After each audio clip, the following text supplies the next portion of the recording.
అసెంబ్లీలో వీబీజీ రామ్ను వ్యతిరేకిస్తూ తీసుకున్న తీర్మానాన్ని వెనక్కు తీసుకోవాలని బీజేపీ రాష్ట్ర అధ్యక్షుడు రామచంద్రరావు డిమాండ్ చేశారు. కాంగ్రెస్ ప్రభుత్వం పేద ప్రజలకు వ్యతిరేకమని ఆరోపించారు. కాంగ్రెస్ కి అవినీతి చేసే ఆస్కారం లేదు కాబట్టే వీబీజీ రామ్ని వ్యతిరేకిస్తుందని మండిపడ్డారు. గోబల్స్ ప్రచారంలో కాంగ్రెస్ తల్లి లాంటిదని విమర్శలు గుప్పించారు. పారదర్శకత లేని పథకాలే కాంగ్రెస్ కు ఉండాలని ఎద్దేవా చేశారు. మహాత్మాగాంధీ, రాజీవ్ గాంధీ, ఇందిరాగాంధీ పేర్లు తప్ప ఇంకేమీ పేర్లు పెట్టకూడదని ప్రశ్నించిన ఆయన కేంద్ర ప్రభుత్వ సంక్షేమ పథకాలను అమలు చేయాలన్నారు. వాళ్ళ ఫ్యామిలీ తప్ప వేరే పేరు పెట్టిన వాళ్ళు ఈరోజు మాట్లాడుతున్నారు మహాత్మాగాంధీ గారి పేరు మీద.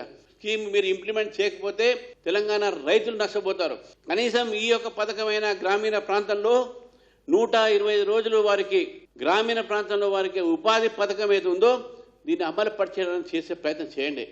వ్యక్తులకు, మీ ఎమ్మెల్యేలకు, మీ సంబంధించిన నాయకులకు ఎక్కడ కూడా దీంట్లో అవినీతి చేసే స్కోప్ దొరకదు. అందుకే మీరు దీన్ని వ్యతిరేకిస్తున్నారు. దయచేసి నేను రేవంత్ రెడ్డి గారు చెప్తా ఉన్నాను, మీరు ఆ తీర్మానాన్ని మళ్ళీ వాపసు చేయండి.